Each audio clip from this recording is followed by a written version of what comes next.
I'm recording this video rebuttal for Matt Walsh. What he said recently, I don't think comports with common sense, and it doesn't comport with the high state of humanity that I see. Um, there's an opportunity to be friends between men and women that's existed for a long time. It debases us as human beings to say that we're just mindless beasts who, the moment we see someone of the opposite sex, just think about sex all the time. That's not accurate. There's, and it's not the exception either that you're not constantly wanting to sleep with someone of the opposite sex. I think not just in general, but especially in the Christian community, the conservative community, and the religious views that Matt Walsh would want to promote. I think it's very important to recognize that the redemptive ability of our minds that Jesus gives to us would identify uh, very much against that point of view that Matt is promoting. It's a worldview issue. I'm thinking about what I looked at. I went to my bookshelf and I pulled up C.S. Lewis in Mere Christianity right here. He says, many people are seriously deterred from thinking or attempting these ideas of Christian chastity, right?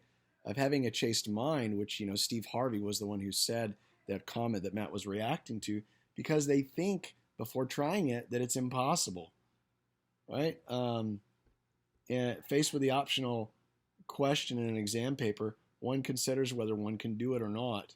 Faced with a compulsory question, one must do the best one can.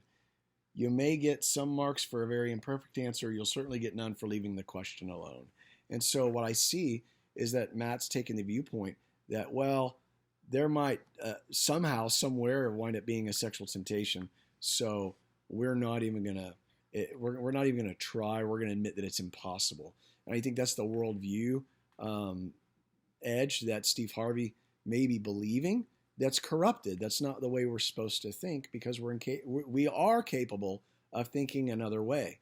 I think Matt has uncritically adopted that viewpoint also, that just because something may happen, that we're not even supposed to try to acknowledge that another way even exists. And there is a higher way, there is a better way, and it's not the exception. I think it is the rule that men and women can interact and interrelate with each other without any type of sexual overtone, and can be completely good friends and enjoy the variety of humanity that God has blessed us with.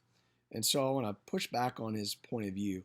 I don't think that that's the critical answer or the solution to thinking about human sexuality. I think that that is the exception, and not the rule for human beings. Thank you.